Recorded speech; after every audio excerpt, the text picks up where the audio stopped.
subscribe our KC Trichy YouTube channel. Like, share, and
தந்தை மகன் தூய ஆவியாரின் பெயராலே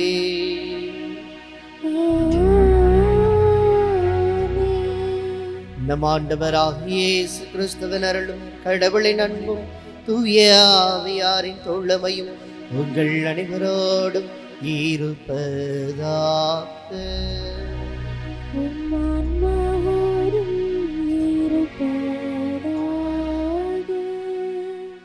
இயேசுவில் பிரியமான சகோதர சகோதரிகளே, இறைவனுடைய பேரன்பை முழுமையாய் அனுபவிக்க இத்திருப்பலியின் வழியாய் நாம் இணைந்திருக்கின்றோம்.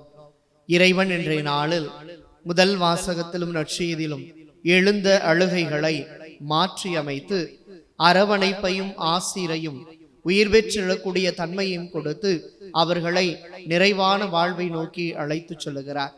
இந்த கல்வாரி பலியும் கூட நாம் சிந்துகின்ற ஒவ்வொரு கண்ணீர் துளியையும் தம்முடைய இரத்த துளியினால் கழுவி புனிதப்படுத்தி நிலையான பேரின்பத்தினுடைய ஆசிர்வாதத்தை நாம் அனைவரும் பெற்றுக்கொள்ள இறைவன் நம் ஒவ்வொருவரையும் பெயர் சொல்லி அழைக்கின்றார். எனவே அத்தகைய அழைப்புக்கு ஏற்றவாறு நாம் நம்முடைய வாழ்வை அமைத்துக் கொள்வோம். நம்முடைய கண்ணீரை அழுகையை எல்லாம் கடவுள் மாற்றுவார். அன்பையும் அமைதியையும் மகிழ்ச்சியையும் நமது வாழ்வில் கொடுத்து என்றும் வழி நடத்துவார் என்ற நம்பிக்கையோடு தெய்வீக பலியில் இணைந்து ஒருவர் மற்றவருக்காய் மன்றாடுவோம். சகோதர சகோதரிகளை, தூய மறை நிகழ்வுகளை கொண்டாட நாம் தகுதி பெறும் பொருட்டு நம் குற்றங்களை ஏற்றுக்கொள்வோம். எல்லாம் வல்ல இறைவனிடமும் சகோதர சகோதரிகளே உங்களிடமும் நான் பாவியனை ஏற்றுக்கொள்கிறேன். ஏனெனில் என் சிந்தனையாலும் சொல்லாலும் செயலாலும் கடமையில் தவறியதாலும் பாவங்கள் பல செய்தேன். என் பாவமே என் பாவமே என் பெரும் பாவமே. ஆகையால் எப்பொழுதும் கன்னியான புனித மரியாவையும் வானதூதர் புனிதர் அனைவரையும் சகோதர சகோதரிகளே உங்களையும் நம் இறைவனாகிய ஆண்டவரிடம் எனக்காக வேண்டிக் கொள்ள மன்றாடுகிறேன். எல்லாம் வல்ல இறைவன் நம் மீது இரக்கம் வைத்து நம் பாவங்களை மன்னித்து நம்மை நிலை வாழ்வுக்கு அழைத்து செல்வாராக. ஆமீன்.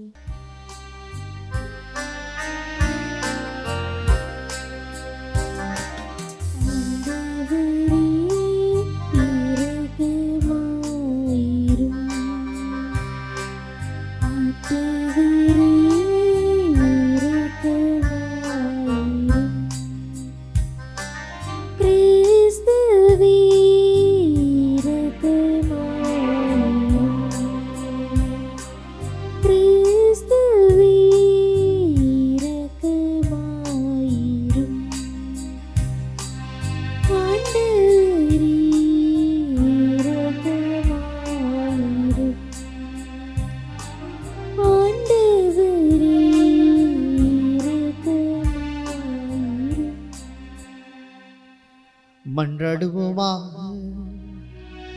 இறைவா, நாங்கள் முழு மனதுடன் உம்மை வழிபட தாழ்மையுடன் உம்மை வேண்டுகின்றோம்.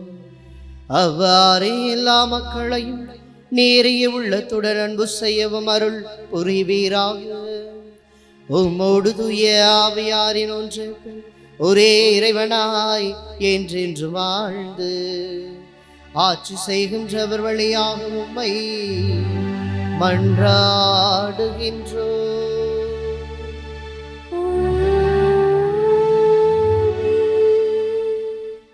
முதல் வாசகம். என் மகன் அப்சலோமே, உனக்கு பதில் நான் இருந்திருக்கலாமே. சாமுவேல் 2ஆம் நூலிலிருந்து வாசகம். பிரிவு 18, இறை சொற்றொடர்கள் 9 முதல் 10, 14, 24 முதல் 25, 30 மற்றும் பிரிவு 19 இறை வார்த்தை 3 முடிய. அந்நாட்களில் அப்சலோம் தாவீதின் பணியாளரை எதிர்கொள்ள நேர்ந்தது. அவன் ஒரு கோவேறு கழுதை மீது ஏறி வந்து கொண்டிருந்தான். அது ஒரு பெரிய கருவாலி மரத்தின் அடர்த்தியான கிளைகளுக்கு கீழே சென்று கொண்டிருந்தது. அப்போது அவனது தலை கருவாலி மரத்தில் சிக்கிக்கொள்ள அவன் விண்ணுக்கும் மண்ணுக்கும் இடையே தொங்கினான். அவன் ஏறி வந்த கோவேறு கழுதை முன்னே சென்று விட்டது. இதை கண்ட ஒரு வீரன் யோவாபிடம் சென்று, இதோ அப்சலோம் கருவாலி மரத்தில் தொங்குவதை கண்டேன் என்று கூறினான். யோவாபு தம் கையில் 3 ஈட்டிகளை எடுத்து சென்று உயிருடன் கருவாலி மரத்தில் தொங்கிக் கொண்டிருந்த அப்சலோமின் நெஞ்சில் அவற்றை பாய்ச்சினான். அப்போது தாவீது 2 வாயில்களுக்கும் இடையே அமர்ந்து கொண்டிருந்தார். காவலன் மதிலின் வாயிலுக்கு மேல் ஏறி சென்று கண்களை ஏறெடுத்து பார்த்தான். ஓர் ஆள் தனியாக ஓடி வருவதை கண்டான். காவலன் குரல் எழுப்பி அரசரிடம் கூற, அரசர் தனியாக வந்தால் அவனிடம் நற்செய்தியுள்ளது என்றான். அந்த ஆள் இன்னும் அருகில் வந்து கொண்டிருந்தான். அரசர் அவனை நோக்கி, விலகி அங்கே நில் என்று கூற அவனும் விலகி நின்றான். அப்போது கூசியனும் வந்து, என் தலைவராம் அரசே, நற்செய்தி, இன்று ஆண்டவர் உமக்கு எதிராக எழுபவர்களின் கரத்தை நின்று உம்மை விடுவித்துள்ளார் என்று கூறினான். இளைஞன் அப்சலோம் நலமா என்று அரசர் வினவ, கூசியன், என் தலைவராம் அரசரின் எதிரிகளும் உமக்கு எதிராக தீங்கிழைக்க எழுந்துள்ள அனைவரும் அந்த இளைஞனைப் போல் ஆவார்களாக என்றான். அப்போது அவர் அதிர்ச்சியுற்று, என் மகன் அப்சலோமே, என் மகனே, என் மகன் அப்சலோமே, உனக்கு பதில் நான் இருந்திருக்கலாமே. அப்சலோமே, என் மகனே என்று கதறிக்கொண்டே அவர் வாயிலின் மாடியறைக்கு சென்றார். அரசர் தம் மகனுக்காக அழுந்து புலம்புவதாக யோபுவுக்கு அறிவிக்கப்பட்டது. அரசர் தம் மகனுக்காக வருந்துகிறார் என்று வீரர்கள் அனைவரும் கேள்விப்பட்டதால் அன்றைய வெற்றி அனைவருக்குமே ஒரு துக்கமாயிற்று.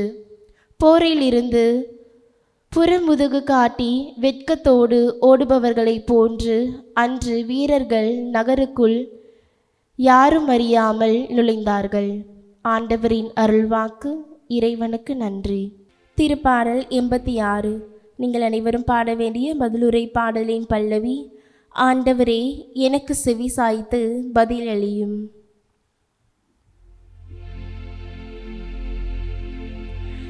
ஆண்டவரே, எனக்கு செவி சாய்த்து பதிலளியும். ஆண்டவரே, எனக்கு செவி சாய்த்து பதிலளியும். ஆண்டவரே, எனக்கு செவி சாய்த்து பதிலளியும். ஏனெனில் நான் எளியவன், என் உயிரை காத்தருளும். ஏனெனில் நான் உம்மீது பற்றுடையவன், உம் ஊழியனை காத்தருளும். நீரே என் கடவுள், நான் உம்மீது நம்பிக்கை கொண்டுள்ளேன். ஆண்டவரே, எனக்கு செவி சாய்த்து பதிலளியும். என் தலைவரே, என் மேல் இரக்கமாயிரும். ஏனெனில் நான்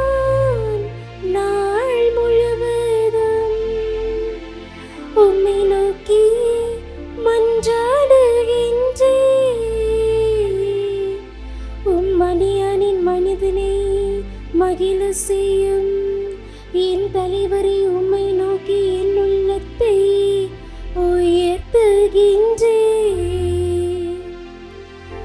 ஆண்டவரே, எனக்கு செவி சாய்த்து பதிலளியும்.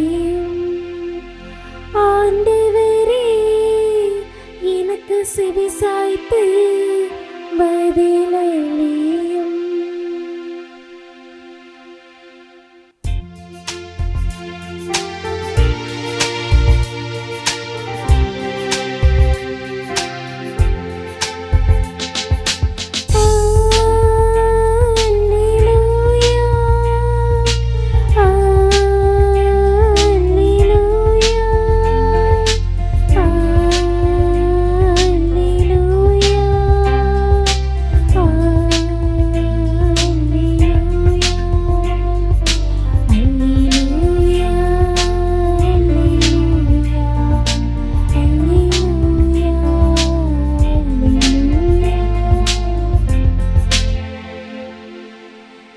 அவர் நம் பிணிகளை தாங்கிக் கொண்டார், நம் துன்பங்களை சுமந்து கொண்டார். அல்லேலூயா, அல்லேலூயா, அல்லேலூயா, அல்லேலூயா. ஆண்டவர் உங்களோடு இருப்பாராக. உம் ஆன்மாவோடும் இருப்பாராக. மாற்கு எழுதிய தூய நற்செய்தியிலிருந்து வாசகம். ஆண்டவரே, மாட்சி உமக்கே. இயேசு படகில் ஏறி கடலை கடந்து மீண்டும் மறுகரை அடைந்ததும் பெருந்திரளான மக்கள் அவரிடம் வந்து கூடினர். அவர் கடற்கரையில் இருந்தார். தொழுகை கூட தலைவர்களுள் ஒருவரான யாயிர் என்பவர் வந்து அவரை கண்டு அவர் காலில் விழுந்து, என் மகள் சாகும் தருவாயில் இருக்கிறாள், நீர் வந்து அவள் மீது உன் கைகளை வையும், அப்போது அவள் நரம் பெற்று பிழைத்துக் கொள்வாள் என்று அவரை வருந்து வேண்டினார். இயேசுவும் அவருடன் சென்றார். பெருந்திரளான மக்கள் அவரை நெருக்கிக் கொண்டே பின்தொடர்ந்தனர். அப்போது 12 ஆண்டுகளாய் இரத்தப்போக்கினால் வருந்திய பெண் ஒருவர் அங்கு ஒரு பயனும் அடையாமல் மிகவும் துன்பப்பட்டவர். அவர் நிலைமை வர வர மிகவும் கேடுற்றது. அவர் இயேசுவை பற்றி கேள்விப்பட்டு மக்கள் கூட்டத்துக்கு இடையில் அவருக்கு பின்னால் வந்து அவரது மேலுடையை தொட்டார். ஏனெனில் நான் அவருடைய ஆடையை தொட்டாலே நலம் பெறுவேன் என்று அப்பெண் எண்ணிக்கொண்டிருந்தார்.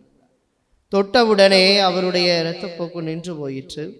அவரும் தம் நோய் நீங்கி நலம் பெற்றதை தம் உடலில் உணர்ந்தார். உடனே இயேசு தம்மிடம் வல்லமை வெளியேறியதை தம்முள் உணர்ந்து மக்கள் கூட்டத்தை திரும்பி பார்த்து, என் மேலுடையை தொட்டவர் யார் என்று கேட்டார். அதற்கு அவருடைய சீடர்கள் அவரிடம், இம்மக்கள் கூட்டம் உம்மை சூழ்ந்து நெருங்குவதைக் கண்டும் என்னை தொட்டவர் யார் என்கிறீரே என்றார்கள். ஆனால் அவர் தம் மேலுடையை தொட்டவரை காணும்படி சுற்றிலும் திரும்பி பார்த்து கொண்டிருந்தார்.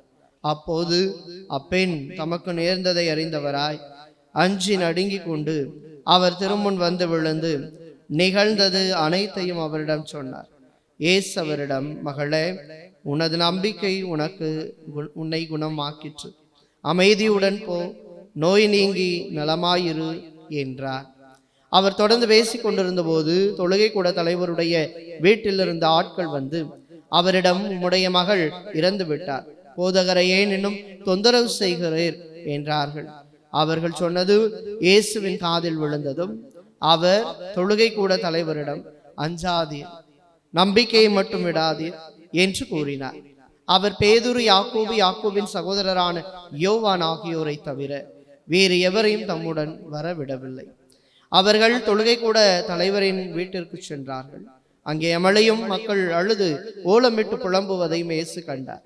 அவர் உள்ளே சென்று, ஏன் இந்த அமளி, ஏன் இந்த அழுகை, சிறுமி இறக்கவில்லை, உறங்குகிறாள் என்றார்.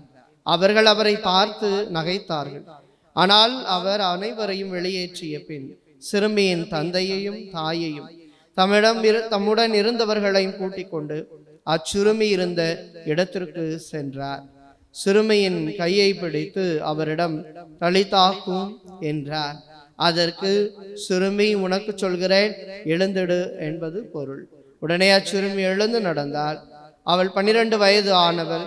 மக்கள் பெரிதும் அழைத்து போய் மெய்மறந்து நின்றார்கள்.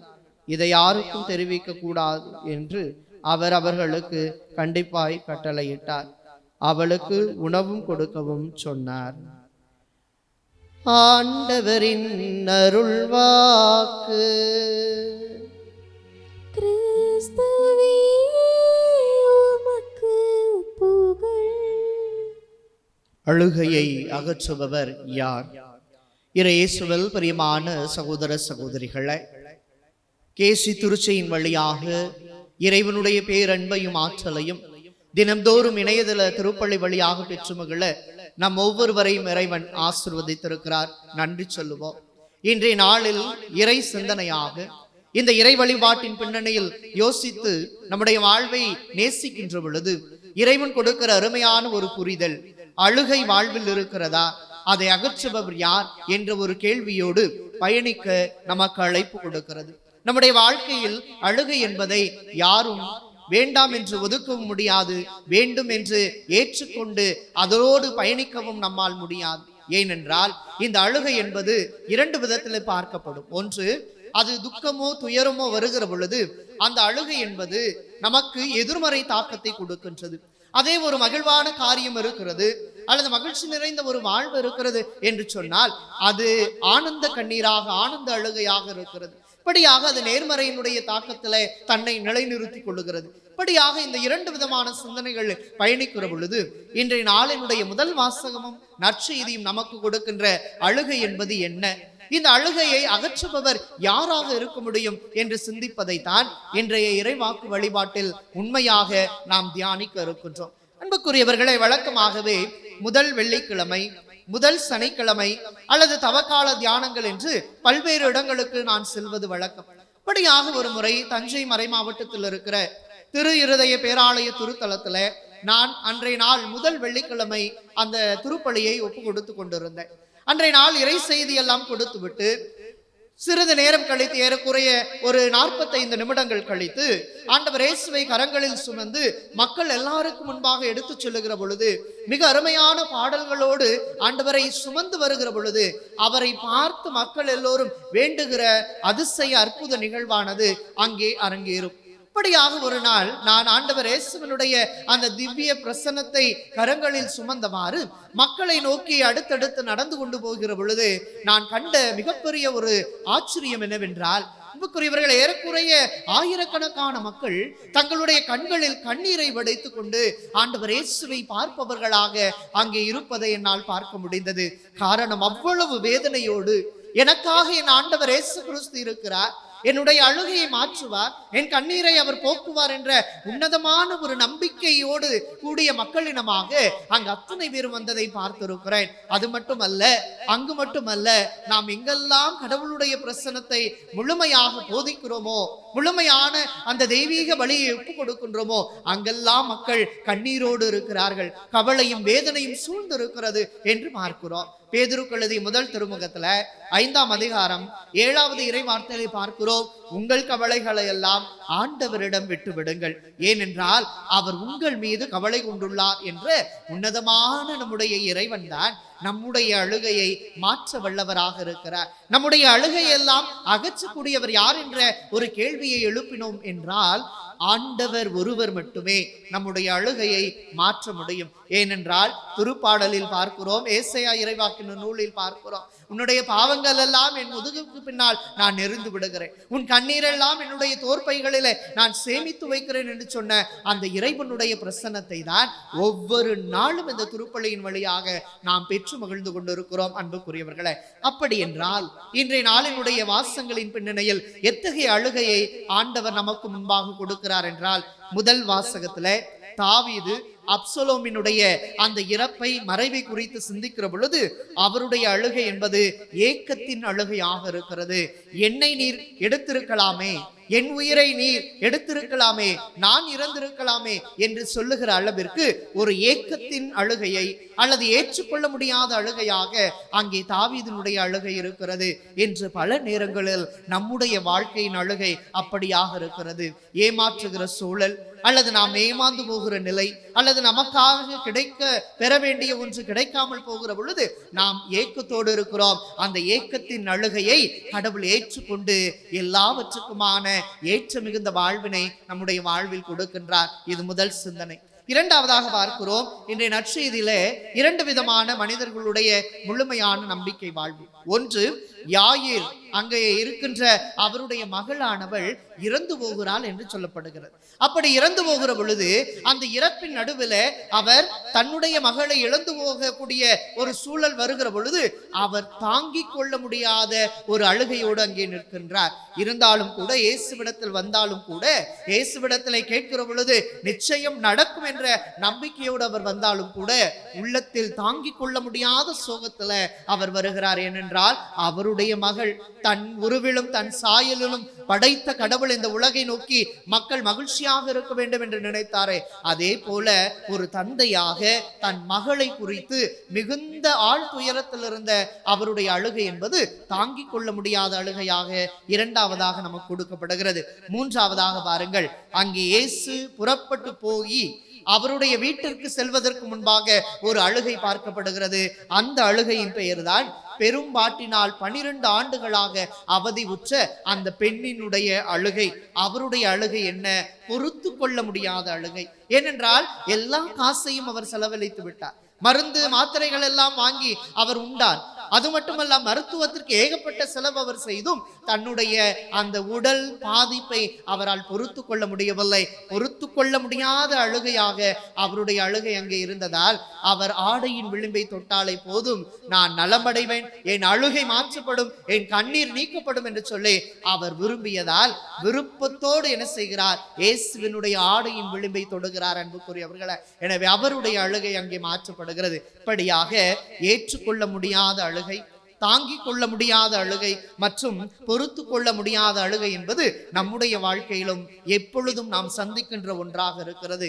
இந்த காரியங்களோடு கூடிய அந்த அழுகையை மாற்றக்கூடியவர் யார் என்றால் நம் ஆண்டவர் இயேசு கிறிஸ்து மட்டும்தான். ஏனென்றால் மத்தேயு நற்செய்தியில 11ஆம் அதிகாரம் 28 முதல் 30 வரை பார்க்கிறோம், சுமை சுமந்து சோர்ந்து இருப்பவர்களே எல்லோரும் என்னிடம் வாருங்கள், நான் உங்களுக்கு இளைப்பாறுதல் தருகிறேன், ஆறுதல் தருகிறேன், நான் உங்களுக்கு ஆதரவாய் இருக்கிறேன் என்று சொல்லி நம்முடைய அழுகையெல்லாம் மாற்றக்கூடிய, நம்முடைய கண்ணீரெல்லாம் நம்மிடமிருந்து எடுத்து விடக்கூடிய கல்வாரி நாயகன் ஆண்டவர் இயேசு இருக்கிறார். ஏன் தெரியுமா?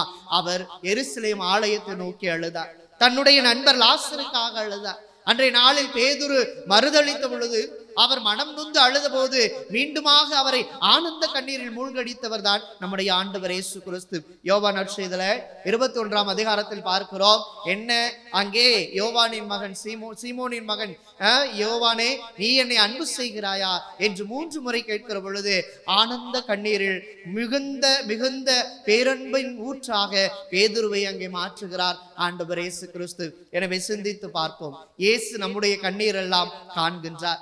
ஏனென்றால் விடுதலை பயண புத்தகத்துல 3ஆம் அதிகாரம் 7வது இறை வார்த்தைகளை பார்க்கிறோம், என் மக்கள் படும் துன்பத்தை என் கண்களாலே கண்டேன். விடுதலை பயண புத்தகம் 2:25 பார்க்கிறோம், என் மக்கள் படுகின்ற வேதனையினுடைய துன்பத்தினுடைய நிலை என்னுடைய விண்ணை நோக்கி எழுகிறது என்று கடவுள் மக்களை பார்த்து அவர்களுடைய அழுகுறலுக்கு கடவுள் பதில் சொல்லுகிற ஒருவராகவே இருந்திருக்கிறார் என்பதை தான் விவிலியம் சொல்லுகிறது. எனவே சிந்தித்து பார்ப்போம். இந்த நாள் முழுவதுமாக கடவுளுடைய பாதத்தில் அமர்ந்து நாம் வடிக்கின்ற கண்ணீர், நாம் சிந்துகின்ற அழுகை, இவை இரண்டுக்குமாக ஆறுதலும் அமைதியும் தேற்றரமும் கொடுக்கின்ற ஒரே நல்ல தெய்வம் நம்முடைய ஆண்டவர் இயேசு கிறிஸ்து மட்டும்தான். அப்படியாக நாம் பெற வேண்டும் என்று சொன்னால் 3 காரியங்களை இன்று இயேசு கற்றுக் கொடுக்கிறார். முதலாவது, அசைக்க முடியாத நம்பிக்கை நமக்கு இருக்க வேண்டும். ரோமேயருக்கு எழுதிய திருமுகத்திலே 10ஆம் அதிகாரம் 9வது இறை வார்த்தையிலே, உள்ளுர நம்பினால் நீங்கள் மீட்பு பெறுவீர்கள் என்ற அந்த அசைக்க முடியாத நம்பிக்கை இருக்கிற பொழுது நம்முடைய அழுகையை கடவுள் மாற்றுகிறார். இரண்டாவது, பொறுமையோடு கூடிய பொறுப்புணர்வு. அன்றைய நாளில் இந்த யாயிரினுடைய மகளுடைய உயிர்ப்பிக்கல் நிகழ்வாக இருக்கலாம், அல்லது அன்றைய பெரும்பாட்டினால் அவதியுற்ற அந்த பெண்மணியினுடைய நிலையாக இருக்கலாம். இந்த இரண்டுமே பொறுமையோடு கூடிய பொறுப்புணர்வு அங்கே இருந்தது. நாமும் பொறுமையோடு அமர்ந்து யோசிப்போம், பொறுமையோடு அமர்ந்து தியானிப்போம். அதற்கான பொறுப்பு மேலே வருகிற பொழுது அழுகை அங்கிருந்து கடவுளுடைய அருளால் மாற்றப்படுகிறது. கடைசியாக அன்புக்குரியவர்களே, அமைதியை தேடி ஆண்டவரை அணுக வேண்டும். அமைதியை நாடி ஆண்டவரை அணுகுகிற பொழுது அவர் நம்ம அழுகையை மாற்றுகிறார். இதைத்தான் யாக்கோபு புத்தகத்துல 4ஆம் அதிகாரம் 8வது இறைவார்த்தையில் பார்க்கிறோம். கடவுளை அணுகி வாருங்கள், அவரும் உங்களை அணுகி வருவார். யாயிர் என்ன செய்கிறார்? கடவுள் இயேசுவை அணுகி வருகிறார். பெரும்பாட்டினால் பெண்மணி என்ன செய்கிறார்? ஆண்டவர் இயேசுவை அணுகி வருகிறார். பேதுரு என்ன செய்கிறார்? மனம் நொந்து வருந்தி ஆண்டவர் இயேசுவை அணுகி வருகிறார். ஆக அணுகி வருகிற பொழுதெல்லாம் அழுகை அங்கே மாற்றப்படுகிறது. சிந்திப்போம். தொடர்ந்து இந்த திருப்பலிகளை நாம் மன்றாடுகிற வேளையில் நம்முடைய அழுகையெல்லாம் மாற்றி ஆனந்தமும் ஆறுதலும் ஆதரவும் கொடுக்கிற ஆண்டவர் இயேசு நம்மோடு இருக்கிறார், நம்மத்தியில் இருக்கிறார், நம் வாழ்வில் இருக்கிறார். நம்புவோம், அவரிடத்தில் ஜெபிப்போம். ஆகாய் புத்தகம் 2:19 படி இன்று முதல் நான் உன்னை ஆசிர்வதிப்பேன் என்ற ஆசிர்வாதம் என்றும் நிலைக்க இத்திருப்பலியில் மன்றாடுவோம். ஆமென்.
சகோதர சகோதரிகளை, என்னுடையதும் உங்களுடையதுமான பலி எல்லாம் வல்ல தந்தையாக இறைவனுக்கு ஏற்றதாகும்படி மன்றாடுங்கள். ஆண்டவர் தமது பேரின் புகழ்ச்சிக்காகவும் ஆட்சிக்காகவும் நமது நன்மைக்காகவும் புனித திரவின் அனைத்து நலனுக்காகவும் மது கையிலிருந்து பலியை ஏற்றுக்கொள்வாராக. ஆண்டவரே, எங்கள் பணிகளை காணிக்கையாக உமது பீடத்துக்கு கொண்டு வருகின்றோ. இவற்றை கனிவுடன் ஏற்று எங்களது மீட்பின் அருள் அடையாளமாக மாற்றுவீராக. எங்கள் ஆண்டவராகிய கிறிஸ்து வழியாக உம்மை மன்றாடுகின்றோ.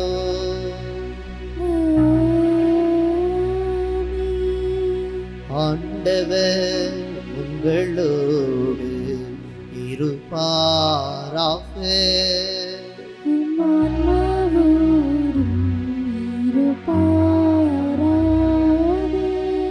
இதயங்களை மேலே எழுப்புங்கள்.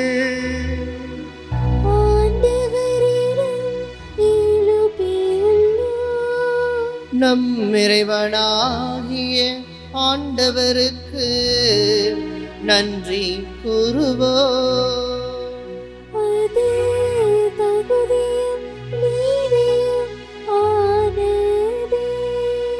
ஆண்டவரே, தூயவரான தந்தையே, என்றும் உள்ள எல்லாம் வல்ல இறைவா, என்னாலும் எவ்விடத்திலும் நாங்கள் உமக்கு நன்றி செலுத்துவது மெய்யாகவே தகுதியும் நீதியும் ஆகும்.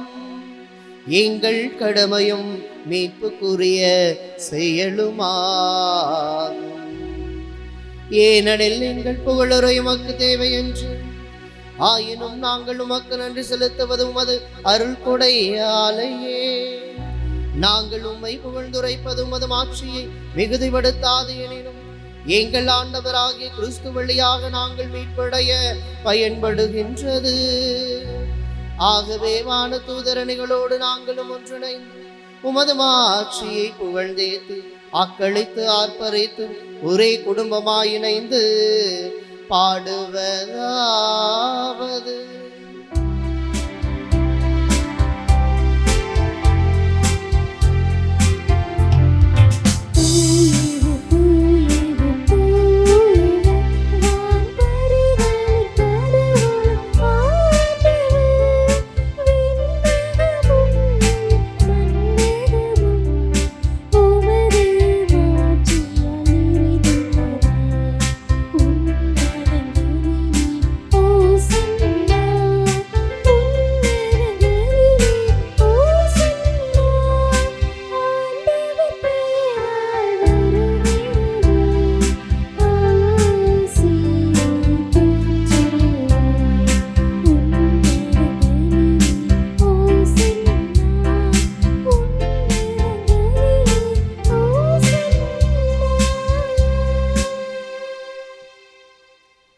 ஆண்டவரே, நீர்மையாகவே தூயவர், தூய்மை அனைத்துக்கும் ஊற்று. ஆகவே உம்முடைய ஆவியை பொழிந்து இக்காணிக்கைகளை தூய்மைப்படுத்த உம்மை வேண்டுகின்றோம். இவ்வாறு எங்கள் ஆண்டவர் இயேசு கிறிஸ்துவின் உடலும் இரத்தமுமாக எங்களுக்கு இவை மாறுவனவாக. அவர் பாடுபட உளம் கனிந்து தம்மை கையளித்த போது அப்பத்தை எடுத்து நன்றி செலுத்தி தம் சீடருக்கு அளித்து கூறியதாவது,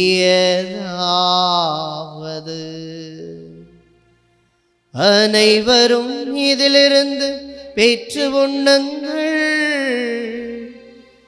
ஏனெனில் இது உங்களுக்காக கையளிக்கப்படும் என் உடல்.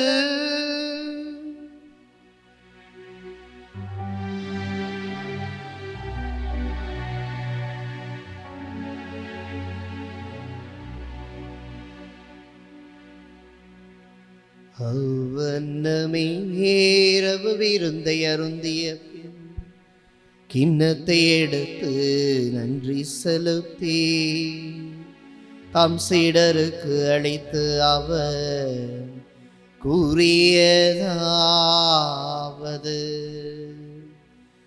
அனைவரும் இதிலிருந்து பெற்று பருகுங்கள், ஏனெனில் இது புதிய நிலையான உடன்படிக்கைக்குரிய என் இரத்தத்தின் கிண்ணம். இது பாவ மன்னிப்புக்கென்று உங்களுக்காகவும் பலருக்காகவும் சிந்தப்படும். இதை என் நினைவாக செய்யுங்கள், இதை என் நினைவாக செய்யுங்கள்.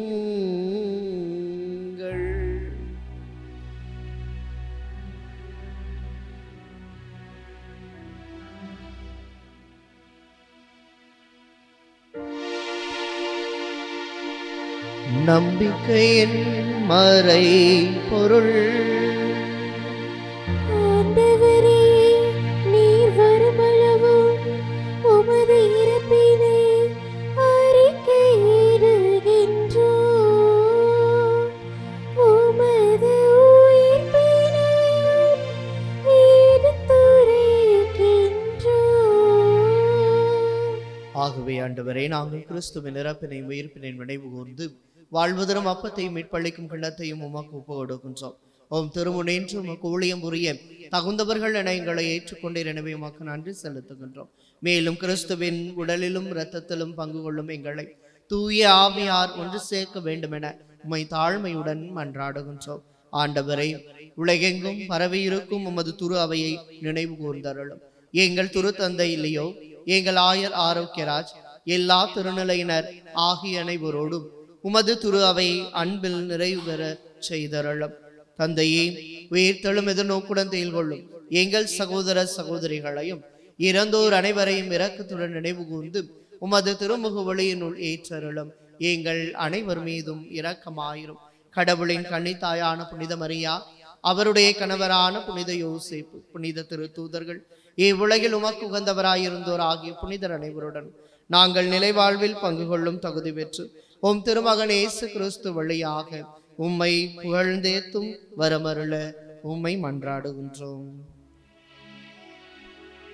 இவர் வழியாக இவரோடு இவரில் எல்லாம் வல்ல இறைவனாகிய தந்தையே தூய ஆவியாரின் ஒன்றிப்பில் எல்லா புகழும் மாட்சியும் என்றென்றும் உமக்கு உரியதே.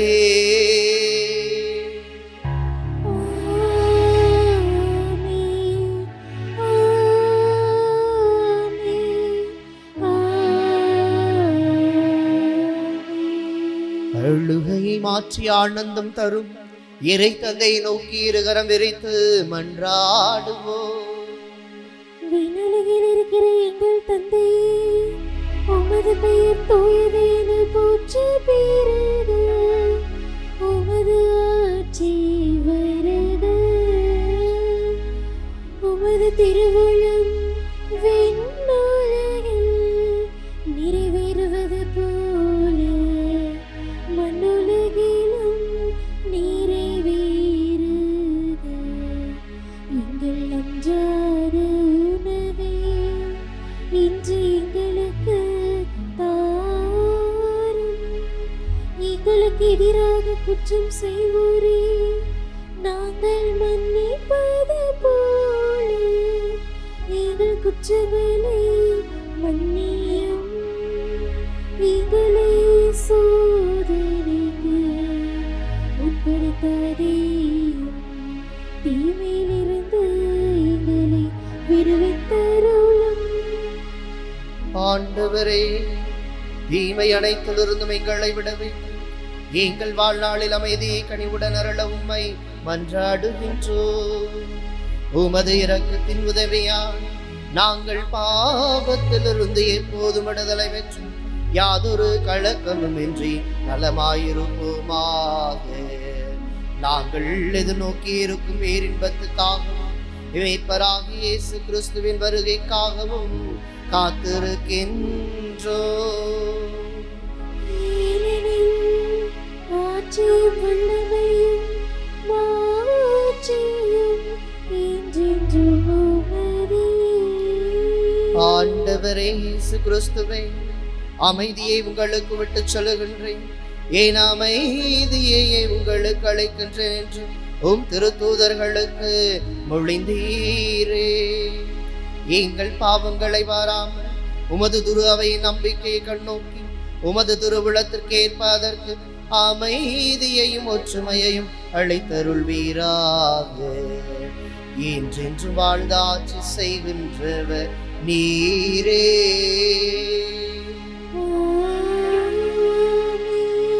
ஆண்டவருடைய அமைதி உங்களோடு என்றும் இருப்பதாக.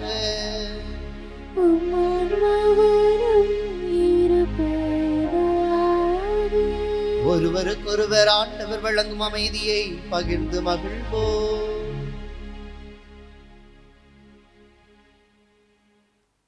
உலகின் பாவங்களை போக்கும் இறைவனின் செம்மறியே, எங்கள் மேல் இரக்கமாயிரும். உலகின் பாவங்களை போக்கும் இறைவனின் செம்மறியே, எங்கள் மேல் இரக்கமாயிரும். உலகின் பாவங்களை போக்கும் இறைவனின் செம்மறியே, எங்களுக்கு அமைதியை அளித்தருளும். இதோ இறைவனின் செம்மறி, இதோ உலகின் பாவங்களை போக்குவதற்காக வந்தவர். நாம் சந்திக்கின்ற ஒவ்வொரு அழுகையையும் மாற்றி ஆனந்தத்தையும் ஆறுதலையும் ஆதரவையும் அக்களிப்பையும் கொடுக்கின்ற அன்பான இயேசு இவர்தான். இவருடைய இந்த விருந்துக்கு அழைக்க பெற்றோர் பேறு பெற்றோர். ஆண்டவரே, நீர் என் இல்லத்தில் எழுந்தருள நான் தகுதியற்றவள். ஆனால் ஒரு வார்த்தை மட்டும் சொல்லியருளும், எனது ஆன்மா நலமடையும். ஆசை திருவிருந்துக்கான மன்றாட்டு. ஆண்டவரே, நீர் என் இல்லத்தில் எழுந்தருள நான் தகுதியற்றவன். ஆனால் ஒரு வார்த்தை மட்டும் சொல்லியருளும் என்று 100 தலைவன் ஜெபித்தது போல நாங்களும் இப்போது உம் திருப்பாதம் பணிந்து வேண்டுகிறோம். இனிய இயேசுவே, நாங்கள் தகுதியற்றவர்களாய் இருந்தாலும் எங்கள் தகுதியின்மையை பாராமல் நீர் எங்கள் உள்ளங்களில் எழுந்து வாரும். உம் அன்பிலும் அருளிலும் நாங்கள் நிலைத்திருக்க எம்முள் எழுந்து வாரும். உம் பிள்ளைகளாக உயிருள்ள உண்மை சாட்சிகளாக உமது நற்செய்தின்படி வாழ்பவர்களாக எங்களை உருமாற்ற வாரும். தந்தையின் திருவுளப்படி வாழ்ந்திட எங்களுக்கு துணை புரிந்திட வாரும். நன்மை செய்வதில் ஆர்வமுள்ளவர்களாய் தீமைகள் அனைத்திலிருந்தும் விடுதலை பெற்றவர்களாய் வாழவும் எங்களை வழிநடத்த வாரும். எல்லா நலன்களும் வளங்களும் எங்களை நிரப்ப வாரும். ஆமேன். நன்றி கூறி மன்றாடுவோமாக. ஆண்டவரே, மீட்பளிக்கும் கொடைகளால் வலுவூட்ட பெற்ற நாங்கள் உம்மை தாழ்மையுடன் வேண்டுகின்றோம். அதனால் முடிவில்லா மீட்பின் இந்த உதவியால் உண்மையான நம்பிக்கை என்று வளர்ச்சியுற செய்வீராக. எங்கள் ஆண்டவராகிய கிறிஸ்து வழியாக உம்மை மன்றாடுகின்றோம்.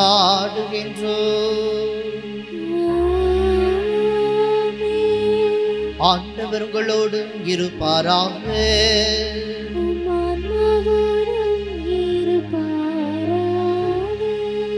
எல்லாம் வல்ல இறைவன் தந்தை மகன் தூய ஆவியார் உங்களுக்கு ஆசை வழங்குவாராக.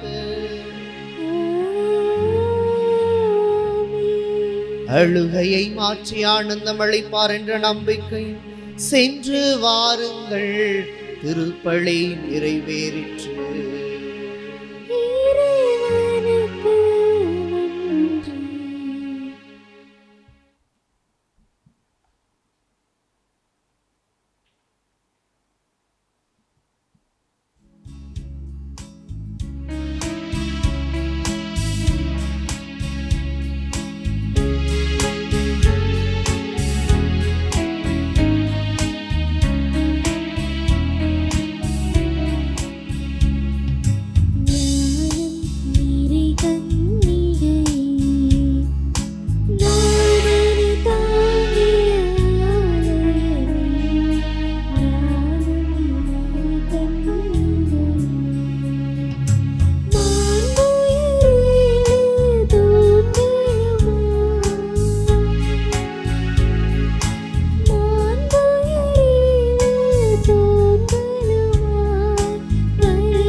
தந்தை மகன் தூய ஆவியின் பெயராலே ஆமென்.